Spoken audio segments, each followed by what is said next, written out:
Hello everyone. And welcome to Dad and Me Love History. Dad and me love a whole lot of history.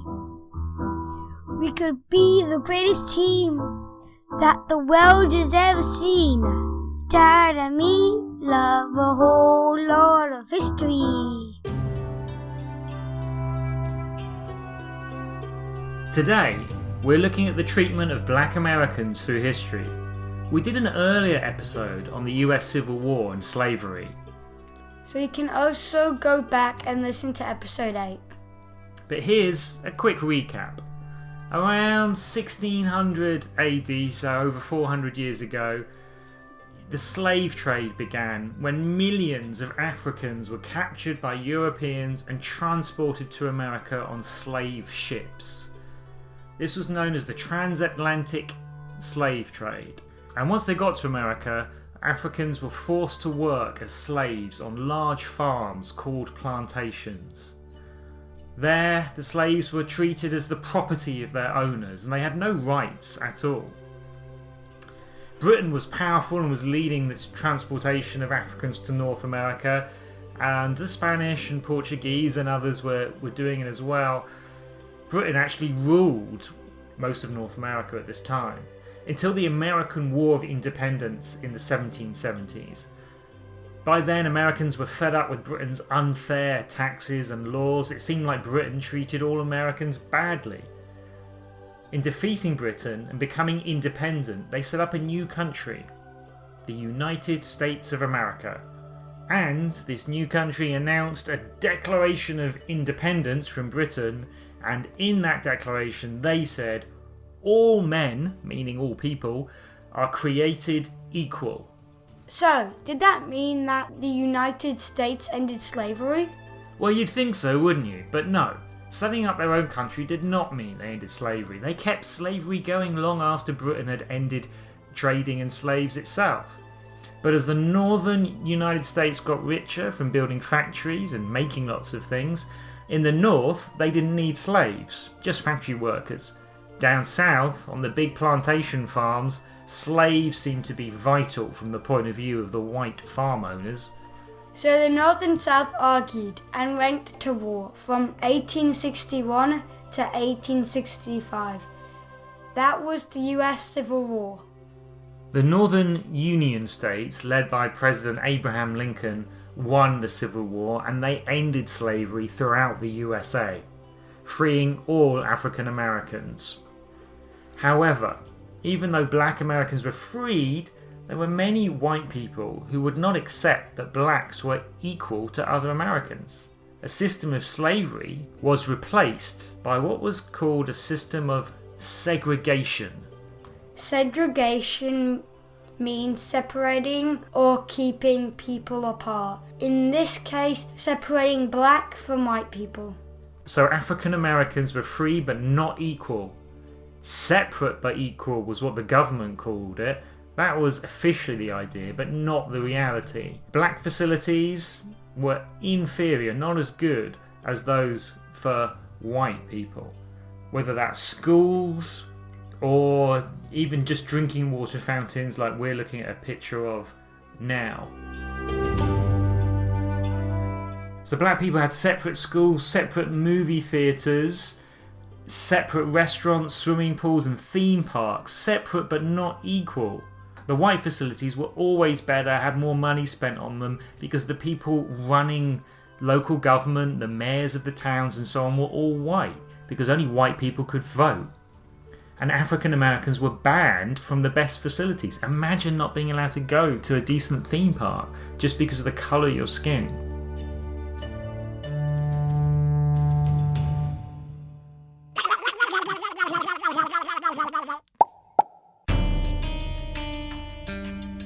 They were also not allowed to sit down in the front section of buses, where all the seats were reserved for white people. Even if all the seats at the back, which black people were allowed to sit on, were taken, and even if there were no white people on the bus, blacks were not allowed to sit in the seats near the front. However, one African American woman did sit down in one of those seats, and she made history. We love history. We love history, baby. We love history. On December the 1st, 1955, Rosa Parks sat down on the bus in Montgomery, Alabama, in southern US. The driver refused to drive the bus. He ordered Rosa to move to the back of the bus to make room for white passengers. When she refused, Rosa was taken off the bus, arrested and fined $10. After that, a young black Baptist church pastor in Montgomery got involved. He was hardly known outside of that town at the time, but he wanted all black people to stop using the buses in Montgomery, so the bus company and the local government would have to change the unfair rules. Do you know the name of that young church minister? Martin Luther King. Yes, Martin Luther King helped organise a boycott of all the buses in the town of Montgomery. That meant that all African Americans stopped using the buses, and the buses lost a lot of income, a lot of money. In 1956, the law was changed. Segregation, the separation of blacks from whites, was now made illegal on buses. What does that mean? That they said from now on the buses, you're not allowed to say some seats are reserved for white people only. You're not allowed to have blacks in one area, whites in another. You can't do that on the transport. So the blacks were allowed to sit at the front? Yeah, so black people were allowed to sit anywhere, just like white people already were allowed to sit anywhere.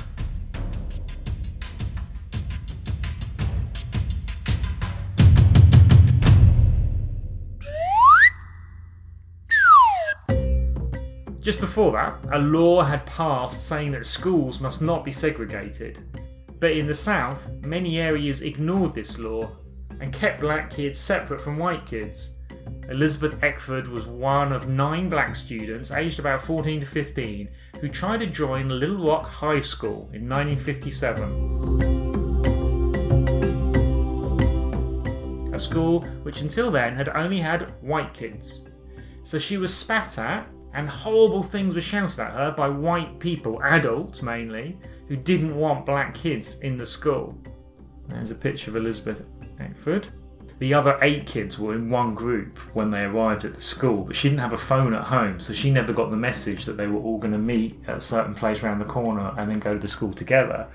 So she entered literally on her own, whereas at least the others had each other around them when people were shouting horrible things at them.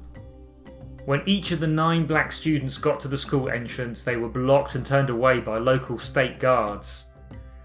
But later, President Eisenhower sent in a US Army division that had fought in World War II, and these troops protected the 9 black students so they could go to Little Rock High School every day. But things still were unfair. Segregation still happened in a lot of places. Also, millions of black people were not allowed to vote. By 1963, the Civil Rights Movement, as it was called, this campaign to get equality for African Americans, was under the dynamic leadership of Martin Luther King. King led a big march from Washington, where he made his I Have a Dream speech in front of 250,000. The speech is seen as the greatest speech of the 20th century. Certainly the greatest American speech. We've skipped a few words within the speech, just to make it less confusing. I have a dream that one day this nation will rise up and live out its true meaning, that all men are created equal. He was talking about what was written in the US Declaration of Independence. I have a dream that one day the sons of former slaves and the sons of former slave owners will be able to sit down together at a table. In this next bit of the speech are the most famous lines. I have a dream that my 4 little children will one day live in a nation where they will not be judged by the colour of their skin, but by the content of their character. I have a dream today King won the Nobel Peace Prize after making that speech. Yes, and the speech got so much attention and support, including from the then president, John F. Kennedy, JFK, that it resulted in the passing of a law which made segregation anywhere now, buses, schools, cinemas, swimming pools, restaurants, made it all illegal, against the law, to separate black people from white people and say black people are not allowed in here. And that law was called the Civil Rights Act, 1964. But black people in the South were still stopped from voting in elections to choose local leaders, as well as to choose their president. To try to change things, Dr. Martin Luther King decided to focus on the town of Selma, Alabama, where a racist sheriff, like a local police chief, was blocking black Americans from signing up to vote. You had to show ID and proof of address so that you were on the list of people who could vote, so that stopped people voting twice or three times, cheating. And in towns like Selma, the white racists who were running the town made it impossible for black people just to sign up to vote, didn't let them do it.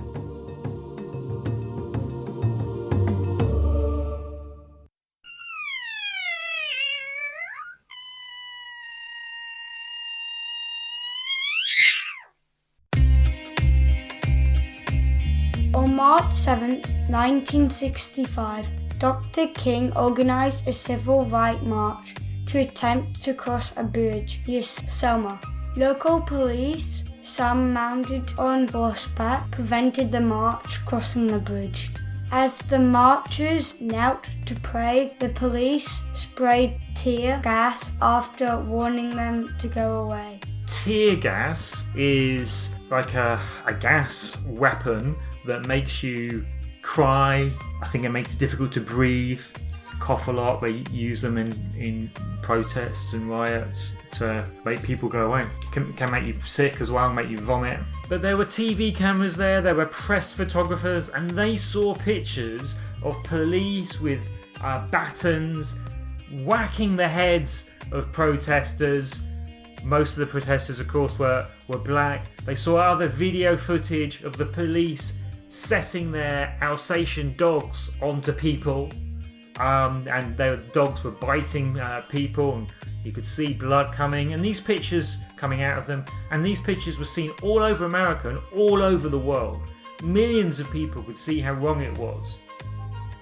And it was embarrassing for the president, who by now, this is after JFK was assassinated, his vice president became president, and that's Lyndon Johnson. And Johnson, like JFK, wanted to make things better. So that march was stopped by all this police violence. Then Dr. King organised a second march to take place at Selma 2 weeks later, on March 21st, 1965. 25,000 people gathered, but this time they were protected. President Johnson had sent in federal government troops to protect the marchers, whereas previously local police forces had attacked the marchers. So this was a huge victory for the civil rights movement. The events at Selma made the politicians in Washington take action. President Johnson got a law passed called the Voting Rights Act, 1965, which finally removed all restrictions against black people voting.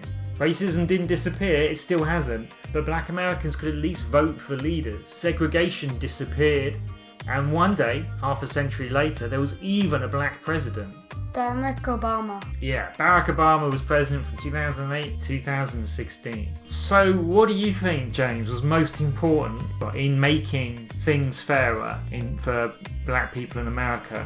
Who was most important, or what do you think was the most important change? Rosa Parks.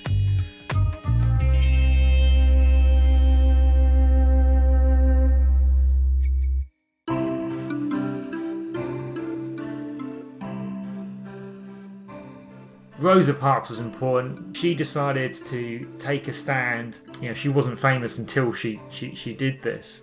So she certainly made a difference. And of course, Martin Luther King stepped in to help Rosa Parks and what was happening in Montgomery with the bus boycott, and then he became famous and made speeches, and his words helped to change the world. That I Have a Dream speech in 1963 actually helped to change the law in America, so that President Kennedy got the Civil Rights Act law passed, which made segregation illegal.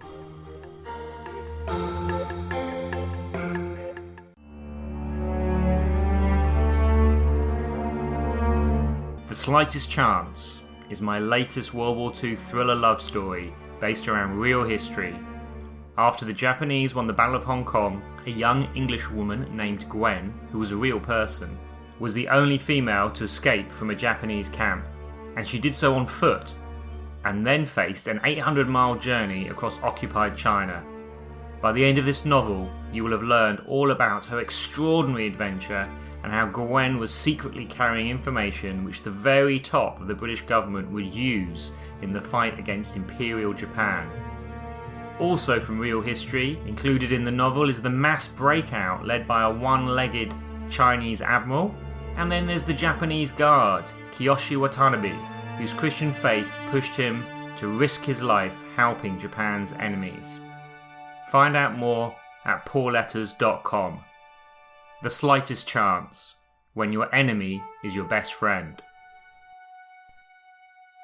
Dad's new novel is now available to order online at all the usual places. For details, go to paulletters.com or click on the link from dadandmelovehistory.com. Well, that's about it from Dad and me. Have you told your friends about this podcast yet? Tell them about this episode, and also about episode 8, which was about the US Civil War and slavery. And please review us on iTunes or wherever you get your podcasts. And you can find us on Facebook and Instagram and Twitter. You can post pictures there of what you're up to in this time when most of the schools around the world are closed because of the virus. But we hope that you're staying home and staying safe. Bye for now from Dad and me love history. Dad and me love a whole lot of history. We could be the greatest team that the world has ever seen. Dad and me love a whole lot of history. Here are some questions to see if you were listening. 1. The Declaration of Independence of 1776 said that all men are created what? Number 2. What does segregation mean? Number 3. What did Rosa Parks do on the 1st of December 1955? Number 4. What happened when Elizabeth Eckfork and 8 other black students tried to go to the Little Rock High School in 1957? Number 5. Martin Luther King's I Have a Dream speech resulted in the passing of a 1964 law called the Civil Rights Act. That law made something illegal. What was it? Number 6. What was the 1965 law called that finally allowed black people to vote?